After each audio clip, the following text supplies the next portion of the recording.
The Night Before Christmas by Nikolai Gogol. Translated by Richard P. Vere and Larissa Volokonsky.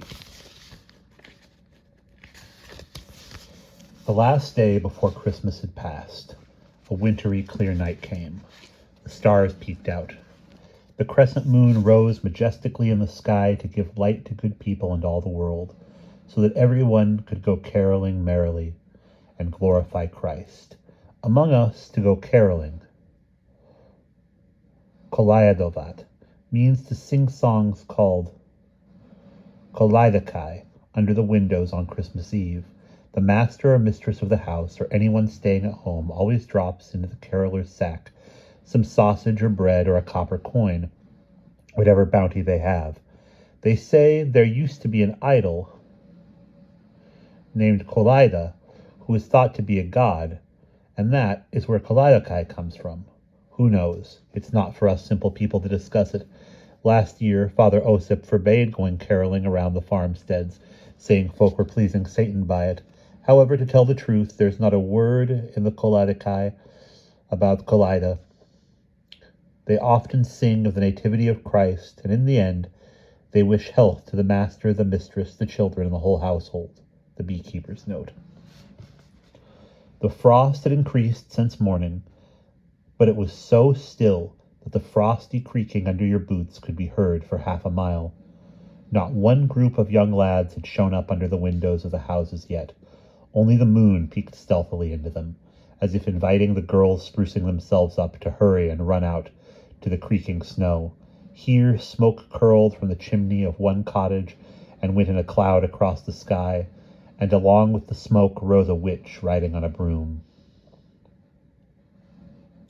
If the Soroshinsky assessor had been passing by just then, driving a troika of hired horses in a hat with a lamb's wool band after the urban fashion, after the Ulan fashion, in a dark blue coat lined with astrakhan, with the devilishly woven whip he used to urge his coachman on, he would surely have noticed her, for no witch in the world could elude the Soroshinsky assessor.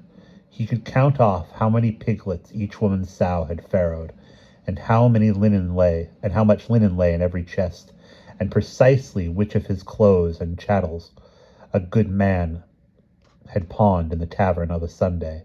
But the Soroshinsky assessor was not passing by, and what business did he have with other people, since he had his own territory?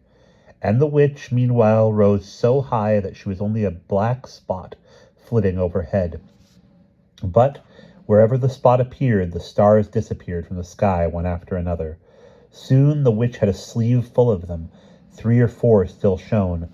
Suddenly, from the opposite direction, another little spot appeared, grew bigger and began to spread, and was no longer a little spot. A nearsighted man, even if he put the wheels of the commissioner's Britska on his nose for spectacles, still wouldn't have been able to make out what it was. From the front, a perfect German. Among us, anyone from a foreign land is called a German. Whether he's a Frenchman, a Swiss, or a Swede, they're all Germans, the beekeeper's note. The narrow little muzzle, constantly twitching and sniffing at whatever came along, ended in a round snout. As with our pigs, the legs were so thin that if the headman of Yarskov had had such legs, he'd have broken them in the first Cossack dance. To make up for that, from behind, he was a real provincial attorney in uniform, because he had a tail hanging there, sharp and long as uniform coat-tails nowadays, and only by the goat's beard under his muzzle, the little horns sticking up from his head, and the fact that he was no whiter than a chimney sweep, could you tell that he was not a German or a provincial attorney, but simply a devil who had one last night to wander about the wide world and teach good people to sin. Tomorrow, as the first bells rang for matins, he would run for his den, tail between his legs, without looking back. Meanwhile, the devil was quietly sneaking toward the moon, and had already reached out his hand to snatch it, but suddenly pulled back, as if burnt, sucked his fingers, shook his leg, and ran around to the other side, but again jumped and pulled his hand back. However, despite all his failures, the sly devil did not give up his pranks. Running up to it, he suddenly seized the moon with both hands, wincing and blowing, tossing it from one hand to the other, like a muzhik who takes a coal from his pipe in his bare hands. At last he hastily slid it into his pocket and ran on as if nothing had happened.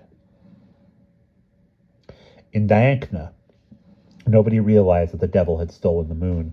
True, the local Shrivner, leaving the tavern on all fours, saw the moon dancing about in the sky for no reason, and swore to it by God before the whole village, but people shook their heads and even made fun of him. What had led the devil to decide on such a lawless business? Here's what. He knew that the wealthy Cossack, Chob, had been invited for Kutya by the deacon, and that there would also be the head man, a relative of the deacon's in a blue frock coat who sang in the bishop's choir and could hit the lowest bass notes. The Cossack Serbayev and others, that besides Kutya, there would be spiced vodka, saffron vodka, and lots of other things to eat. And meanwhile, his daughter, the beauty of the village, would stay at home, and this daughter would certainly be visited by the blacksmith, a stalwart and fine fellow whom the devil found more disgusting than Father Kondrat's sermons. The blacksmith devoted his leisure time to painting and was reputed to be the best artist in the whole neighborhood. The then still living Chief Elko himself had summoned him specially to Poltava to paint the wooden fence around his house. All the bowls from which the Dikanka Cossacks supped their borscht had been decorated by the blacksmith. The blacksmith was a God-fearing man and often painted icons of the saints. Even now you can find his evangelist Luke in the tea church. But the triumph of his art was one picture painted on the church wall in the right-hand vestibule, in which he portrayed St. Peter on the day of the Last Judgment, with the keys in his hand, driving the evil spirit out of hell. The frightened devil is rushing in all directions, sensing his doom, and the formerly confined sinners are beating him and driving him about with whips, sticks, and whatever else they can find. All the while the artist was working on this picture, painting it on a big wooden board, the devil tried as hard as he could to hinder him, shoved his arm invisibly, raised up ashes from the forge and the smithy, and poured them over the picture. But the work got done despite all. The board was brought to church and set into the wall in the vestibule, and ever since then the devil had sworn vengeance on the blacksmith. One night only was left him to wander about the wide world, but on this night, too, he sought some way to vent his anger on the blacksmith, and for that he decided to steal the moon in hopes that old Choab was lazy and not easy to budge, and the deacon's place was not all that close to his. The road went beyond the village, past the mills, past the cemetery, and around the gully. If it had been a moonlit night, the spiced vodka and saffron vodka might have tempted Choab, but in such darkness you would hardly succeed in dragging him down from the stove and getting him out of the cottage, and the blacksmith, who had long been on bad terms with him, would never dare visit his daughter with him there, for all his strength. So it was that as soon as the devil hid the moon in his pocket, it suddenly became so dark all over the world that no one could find the way to the tavern, to say nothing of the deacons. The witch, seeing herself suddenly in the dark, cried out. Here the devil, sidling up to her, took her under the arm and started whispering in her ear what is usually whispered to the whole of womankind. Wondrous is the working of the world. All who live in it try to mimic and mock one another. Before, it used to be that in Mirgorod only the judge and the mayor went about during the winter in cloth-covered sheepskin coats, and all of petty clerkdom wore plain, uncovered ones. But now both the assessor and the surveyor have got themselves up in the new coats of Reshetovel, a starkhan covered with broadcloth. 2 years ago, the clerk and the local scrivener bought themselves some blue Chinese cotton for 60 kopecks a yard. The Saracen had baggy summer trousers of nankeen and a waistcoat of striped worsted made for himself. In short, everything tries to get ahead. When will these people cease their vanity? I'll bet many would be surprised to see the devil getting up to it as well. What's most vexing is that he must fancy he's a handsome fellow, whereas it's shameful to look him in the face. A mug, as Foma Grigorovich says, that's the vilest of the vile, and yet he too goes philandering. But it got so dark in the sky and under the sky that it was no longer possible to see what went on further between them. "So, chum, you haven't been to the deacon's new house yet," the Cossack Choab was saying as he came out the door of his cottage in a tall, lean musik in a short sheepskin jacket with a stubbly chin that showed it hadn't been touched in over 2 weeks by the broken piece of scythe. A musik usually shaves for lack of a razor. "There'll be good drinking there tonight," Choab continued, with a grin on his face. "We'd better not be late." With that, Choab straightened the belt that tightly girded his coat, pulled his hat down hard, clutched his knout, a terror and threat to bother some dogs, but, looking up, he stopped. "What the devil? Look, Panis." "What?" said his chum, and also threw his head back. "How? What? There is no moon." "What the deuce? It's a fact, there is no moon." "None at all," said Choab, somewhat vexed at the chum's unfailing indifference. "Not that you care, I suppose. But what can I do? It had to happen," Choab went on, wiping his mustache on his sleeve. "Some devil, may the dog have no glass of vodka in the morning, had to interfere. Really, as if for a joke. I looked out the window on purpose as I sat inside. A wonder of a night, clear snow shining in the moonlight, everything bright as day. The moment I step out the door, it's pitch dark." Choab spent a long time grumbling and swearing, all the while pondering what to decide. He was dying to chatter about all sorts of nonsense at the deacon's, where, without any doubt, the head man was already sitting, and the visiting bass, and the tar dealer, Mikita, who went off to the Poltava market every 2 weeks and cracked such jokes that good people held their sides from laughter. Choab could already picture mentally the spiced vodka standing on the table. All this was tempting, it's true, but the darkness of the night reminded him of the laziness so dear to all Cossacks. How good it would be to lie on the stove now, with his knees bent, calmly smoking his pipe and listening through an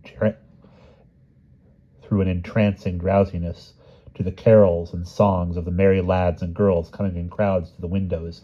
He would, without any doubt, have decided on the latter if he had been alone, but now, for the two of them, it would not be so boring or scary to walk through the dark night, and he did not really want to appear lazy or cowardly before the others.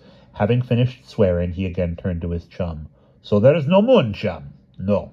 "It's really odd. Give me a pinch. Fine snuff you've got there, chum. Where do you get it?" "The devil, it's fine," replied the chum, closing the birch bark pouch, all covered with pin-pricked designs. "It wouldn't make an old hen sneeze." "I remember," Choab went on in the same way, "the late tavern keeper, Zozulia, once brought me some snuff from Nezin. Ah, what snuff that was! Such good snuff! So then, chum, what are we going to do? It's dark out." "Let's stay home then, if you like," said the chum, grasping the door handle. If the chum hadn't said it, Choab would certainly have decided to stay home.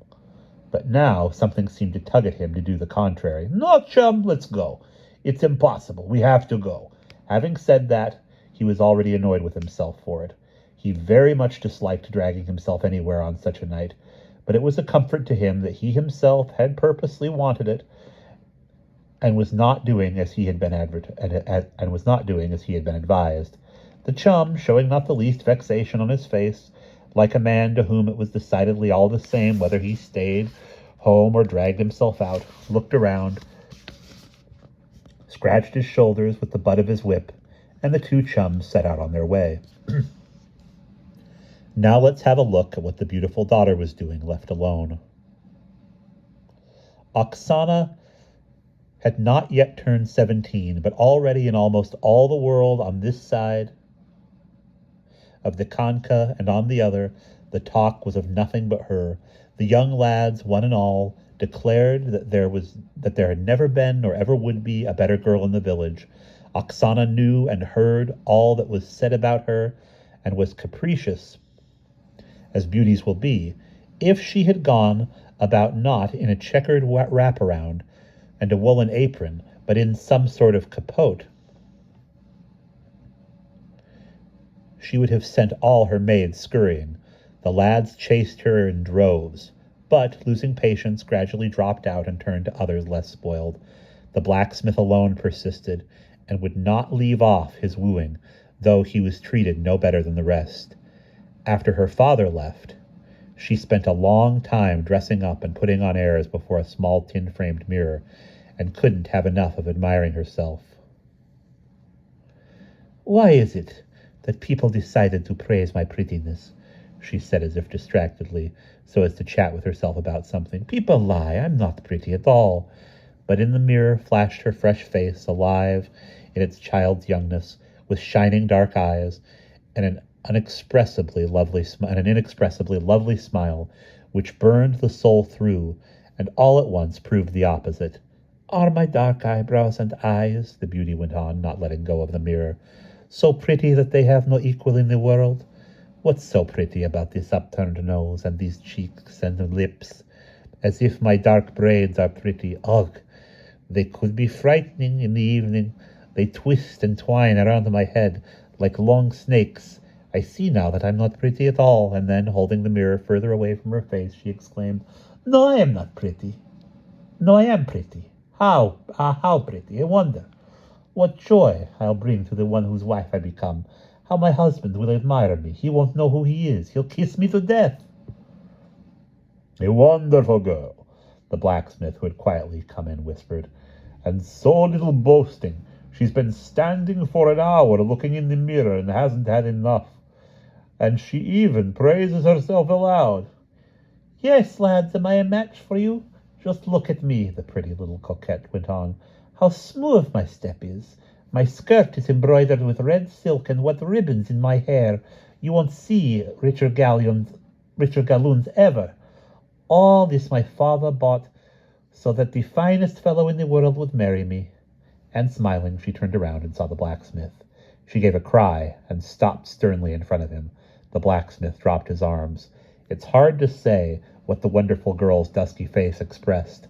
Sternness could be seen in it. Through the sternness, a certain mockery of the abashed blacksmith, and a barely noticeable tinge of vexation also spread thinly over her face. All this was so mingled and so indescribably petty that to kiss her a million times would have been the best thing to do at that moment. "Why have you come here?" So Oksana began speaking. "Do you want to be driven out the door with a shovel? You're all masters at sidling up to us. You instantly get wind of it when our fathers aren't home. Oh, I know you. What is my chest ready?" "It will be ready, my dear heart. It will be ready after the holiday. If you know how I've worked on it for 2 nights. I didn't leave the smithy. Not a single priest's daughter will have such a chest. I trimmed it with such iron as I didn't even put on a chief's gig when I went to work in Poltava. And how it will be painted. Go all around the neighborhood with your little white feet and you won't find the like of it. There will be red and blue flowers all over. It will glow like fire. Don't be angry with me. Allow me at least to talk, at least to look at you." "Who's forbidding you? Talk and look at me." Here she sat down on the bench and again looked in the mirror and began straightening the braids on her head. She looked at her neck, at her new silk-embroidered shirt, and a subtle feeling of self-content showed on her lips and her fresh cheeks, and was mirrored in her eyes. Allow me to sit down beside you, said the blacksmith. Sit, said Oksana, keeping the same feeling on her lips and in her pleased eyes. Wonderful, darling Oksana. Allow me to kiss you, the encouraged blacksmith said, and pressed her to him with the intention of snatching a kiss. But Oksana withdrew her cheeks, which were a very short distance from the blacksmith's lips, and pushed him away. What more do you want? He's got honey and asks for a spoon. Go away. Your hands are harder than iron, and you smell of smoke. I suppose you've made me all sooty. Here she took the mirror again and began to preen herself. She doesn't love me, the blacksmith thought to himself, hanging his head. It's all a game for her, and I stand before her like a fool, not taking my eyes off her. And I could just go on standing before her and never take my eyes off her. A wonderful girl. I'd give anything to find out what's in her heart, whom she loves. But no, she doesn't care about anybody. She admires her own self. She torments poor me, and I'm blind to the world from sorrow. I love her as no one in the world has ever loved or ever will love. Is it true your mother's a witch? Said Oksana, and she laughed, and the blacksmith felt everything inside him laugh. It was as if this laughter echoed all at once in his heart and in his quietly aroused nerves, and at the same time vexation came over his soul that it was not in his power to cover this so nicely laughing face with kisses. What do I care about my mother? You are my mother and my father, and all that's dear in the world. If the Tsar summoned me and said, Blacksmith Vakula, ask me for whatever is best in my kingdom, and I will give it all to you. I'll order a golden smithy made for you, and you'll forge with silver hammers. I'd say to the Tsar, I don't want precious stones or a golden smithy, or all your kingdom. Better to give me Oksana. See how you are. Only my father is nobody's fool. You'll see if he doesn't marry your mother. Oksana said with a sly smile. Anyhow, the girls are not here. What could that mean? It's long since time for caroling. I'm beginning to get bored. Forget them, my beauty. Ah, no. They'll certainly come with the lads. We'll have a grand party. I can imagine what funny stories they'll have to tell. So you have fun with them? More fun than with you. Ah, somebody's knocking. It must be the lads with the girls. Why should I wait any more? The blacksmith said to himself. She taunts me. I'm as dear to her as a rusty horseshoe. But if so, at least no other man is going to have the laugh on me. Just let me see for certain that she likes somebody else more than me. I'll teach him. The knocking at the door and a cry of "Open!" sounded sharply. The frost interrupted. The knocking at the door and the cry of "Open!" sounding sharply in the frost interrupted his reflections. Wait, I'll open it myself, said the blacksmith, and he stepped into the front hall, intending in his vexation to give a drubbing to the first comer. It was freezing, and up aloft it got so cold that the devil kept shifting from one hoof to the other and blowing into his palms, trying to warm his cold hands at least a little.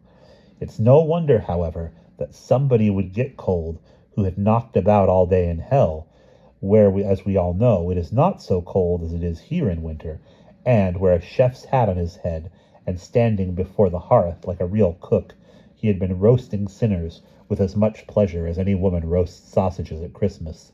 The witch herself felt the cold, though she was warmly dressed, and so, arms up and leg to one side, in the posture of someone racing along on skates, moving without moving a joint, she descended through the air as if down an icy slope, and straight into the chimney.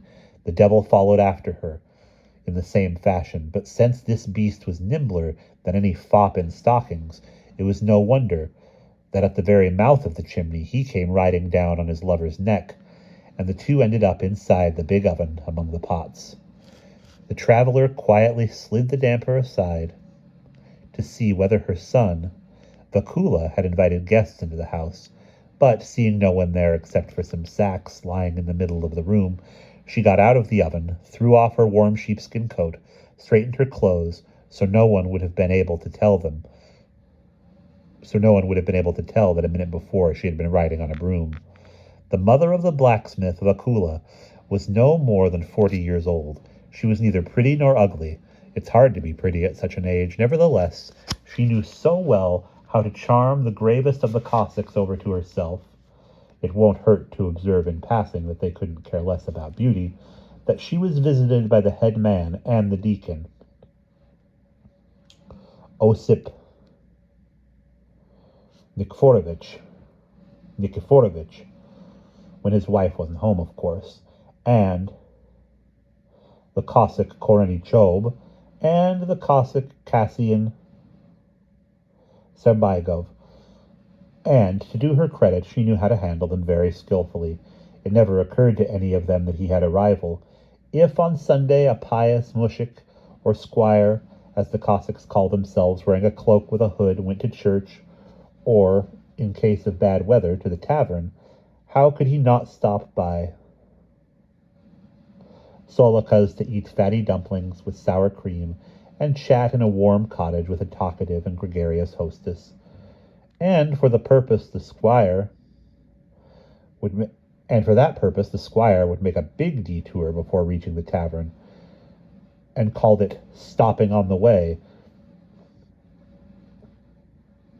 And when Solika would go to church on a feast day, putting on a bright gingham shift with a gold-embroidered blue skirt and a nankeen apron over it, and if she were to stand just by the right-hand choir, the deacon was sure to cough and inadvertently squint in that direction. The head man would stroke his mustache, twirl his topknot around his ear, and say to the man standing next to him, "A fine woman, a devil of a woman." Solika nodded to everyone, and everyone thought she was nodding to him alone. But anyone who liked meddling into other people's affairs would have noticed at once that Solika was most amiable with the Cossack Chaub. Chaub was a widower. 8 stacks of wheat always stood in front of his house. 2 yoke of sturdy oxen always stuck their heads from the wattle shed outside and mooed whenever they saw a chummy cow or their fat bull uncle coming. A bearded goat climbed on the roof and from there bleated in a sharp voice, like a mare teasing the turkey hens who strutted about the yard, turning his back whenever he caught sight of his enemies, the boys who made fun of his beard. In Chaub's chests there were quantities of linen, fur coats, old-style jackets with gold braid his late wife had liked dressing up. In his kitchen garden, besides poppies, cabbages, and sunflowers, 2 plots of tobacco were planted every year. All this Solika thought it not superfluous to join to her own property, reflecting beforehand on the order that would be introduced into it once it passed into her hands, and she redoubled her benevolence towards old Chaub. And to keep Vakula from getting round his daughter and laying hands on it all for himself, thus certainly preventing any mixing in on her part, she resorted to the usual way of all 40-year-old hens, making Chaub and the blacksmith quarrel as often as possible. Maybe this keenness and cunning were responsible for the rumors started here and there by the old women, especially when they'd had a drop too much at some merry gathering, that Solika was in fact a witch, and that the Yako Lopenko lad had seen she had a tail behind no longer than a spindle, that just 2 weeks ago Thursday she had crossed the road as a black cat, and that the priest's wife once had a sow run in, crow like a rooster, put Father Kondrat's hat on her head, and run back out. So it happened that as the old women were discussing it, some cowherd by the name of Taimish Korosteyavi came along. He didn't fail to tell how in the summer, just before the Peter and Paul fast, as he lay down to sleep in the shed, putting some straw under his head, he saw with his own eyes a witch with her hair down, in nothing but a shirt, start milking the cows, and he was so spellbound he couldn't move. After milking the cows, she came up to him and smeared something so vile on his lips that he spent the whole next day spitting. But this was pretty doubtful, because no one but the Sorochinsky assessor could see a witch, and so all the notable Cossacks waved their hands on hearing this talk. "The bitches are lying," was their usual response.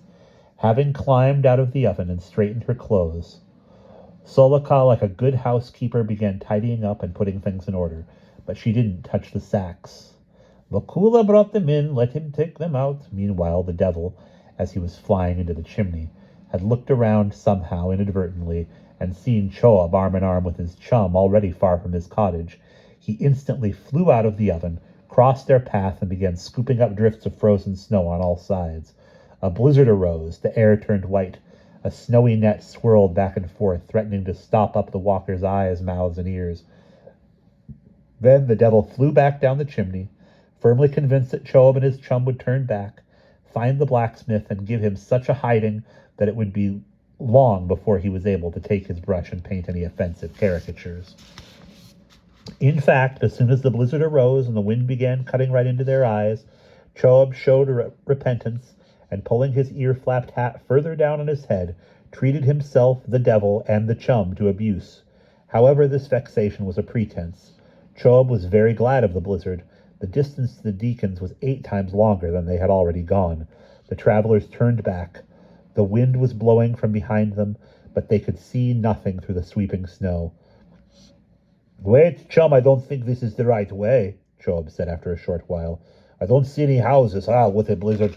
Go to that side, little chum. Maybe you'll find the road, and meanwhile I'll search over here. It was the evil one prompted us to drag around such a storm. Don't forget to holler if you find the road. What a heap of snow the devil's thrown in my face." The road, however, could not be seen. The chum went to one side, and, wandering back and forth in his high boots, finally wandered right into the tavern. This find made him so happy that he forgot everything, and, shaking off the snow, went into the front hall, not the least concerned about his chum who was left outside. Choab, meanwhile, thought he had found the road. He stopped and began shouting at the top of his lungs, but seeing that his chum didn't appear, he decided to go on by himself. He walked a little and saw his own house. Drifts of snow lay around it on the roof. Clapping his hands, frozen in the cold, he began knocking at the door and shouting commandingly for his daughter to open. "What do you want here?" the blacksmith cried sternly, coming out. Choab, recognizing the blacksmith's voice, stepped back a little. "Oh, no, it's not my house," he said to himself. "The blacksmith wouldn't come to my house. Again, on closer inspection, it's not the blacksmith either. Whose house could it be? There now, I don't recognize it. There now, I didn't recognize it. It's Lame Levchenko's house. It's Lame Levchenko's, who recently married a young wife. He's the only one who has a house like mine. That's why it seemed a bit odd to me that I got home so soon. However, Levchenko is now sitting at the deacon's, that I know. Why then the blacksmith? Oh, ho, ho. He comes calling on the young wife. That's it. Very well. Now I understand everything. Who are you, and why are you hanging around the door?" The blacksmith, coming closer, said more sternly than before. "No, I won't tell him who I am," thought Choab. "He may give me a thrashing for all I know, the cursed bastard." And alerting his voice, he replied, "It's me, good man. I've come to your window to sing some carols for your amusement." "Go to the devil with your carols," Vakula cried angrily. "Why are you standing there? Clear out right now, do you hear?" Choab himself was already of that sensible intention, but he found it vexing to have to obey the blacksmith's orders. It seemed some evil spirit nudged his arm, forcing him to say something contrary. "Really, why are you shouting so?" he said in the same voice. "I want to sing carols, that's all." "Oh, there's no stopping you with words." Following these words, Choab felt a most painful blow on his shoulder. So I see you're already starting to fight," he said, retreating a little. "Away, away," the blacksmith cried, awarding Choab another shove. "What's with you?" said Choab, in a voice that expressed pain, vexation, and timorousness. "I see you fight seriously, and painfully, too." "Away, away with you," the blacksmith shouted and slammed the door. "What a brave one," Choab said, left alone outside. "Try going near him. Just look at the big jackanapes. You think I can't get justice against you? No, my dear, I'll go. I'll go straight to the commissar. You'll learn about me. I don't care that you're a blacksmith and a painter. If I could see my back and shoulders, I suppose they'd be black and blue. He must have beaten me badly, the devil's son. A pity it's cold and I don't want to take my coat off. You wait, fiendish blacksmith. May the devil smash you up and your smithy. I'll set you dancing. So there, you cursed gallows bird. He's not at home now, though I suppose Solaka is sitting there alone. It's not far from here. Why not go? No one else would come in such weather. Maybe it'll be possible. Oh, what a painful beating the cursed blacksmith gave me. Here, Chob rubbed his back and set out in the other direction. The pleasantness waiting ahead in the meeting with Solaka lessened the pain somewhat and made him insensible to the frost itself, which cracked in all the streets, not muffled by the blizzard's whistling. At times his face, on which the snowstorm soaped the beard and mustache more deftly than any barber tyrannically seizing his victim by the nose, acquired a half-sweet look, and yet, had it not been for the snow that crisscrossed everything before the eyes, you could long have seen Choab stopping, rubbing his back, saying, "A painful beating that cursed blacksmith gave me," and moving on again. Well, the nimble fop with his tail and the goat's beard was flying out of the chimney and back into it, the little pouch that hung on a strap at his side, in which he had put the stolen moon, somehow accidentally caught on something in the oven and came open. The moon seized the opportunity and, flying out of the chimney of Solaka's house, rose smoothly into the sky. Everything lit up. It was as if there had been no blizzard. The snow gleamed in wide silvery fields and was all sprinkled with crystal suns. The frost seemed to grow warmer. Crowds of lads and girls appeared with sacks. Songs rang out, and it was a rare house that had no carolers crowding before it. Wondrously the moon shines. It's hard to describe how good it is to jostle about on such a night, with a bunch of laughing and singing girls, and lads ready for every joke and prank that a merrily laughing night can inspire. It's warm under your thick sheepskin. Your cheeks burn still brighter with the frost, and the evil one himself pushes you into mischief from behind. A crowd of girls with sacks barged into Choab's house and surrounded Oksana. Shouts, laughter, stories deafened the blacksmith. Interrupting each other, they all hastened to tell the beauty some new thing, unloaded their sacks, and boasted about the loaves, sausages, and dumplings, of which they had already collected plenty for their caroling. Oksana seemed perfectly pleased and happy. She chatted now with this girl, now with that, and laughed all the while, with some vexation and envy. The blacksmith looked on at their merriment, and this time he cursed caroling, though he used to lose his mind over it. "Ah, Udarka," the merry beauty said, turning to one of the girls, "you have new booties. Oh, what pretty ones, and with gold. You're lucky, Udarka. You have a man who buys everything for you, and I don't have anyone to give me such nice booties." "Don't grieve, my darling Oksana," the blacksmith picked up. "It's a rare young lady who wears such booties as I'll get for you." "You?" Oksana said, giving him a quick and haughty glance.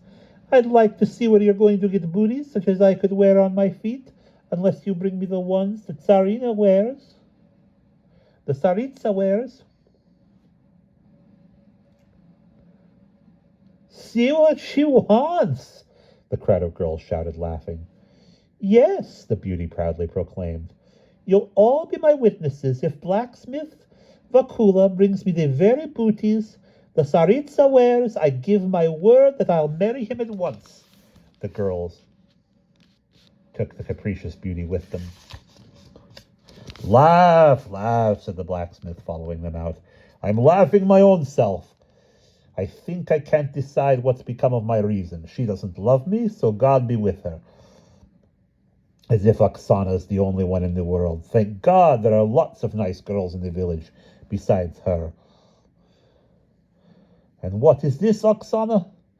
She'd never make a good housewife. She's only good at dressing herself up. No, Enough, it's time to stop playing the fool. But just as the blacksmith was preparing to be resolute, some evil spirit carried before him the laughing image of Oksana, saying mockingly, "Get the Tsaritsa's booties for me, blacksmith, and I'll marry you." Everything in him was stirred, and he could think of nothing but Oksana. Crowds of carolers, the lads separately and the girls separately, hastened from one street to another, but the blacksmith walked along without seeing anything or taking part in the merriment that he used to love more than anything else. And we'll pause there.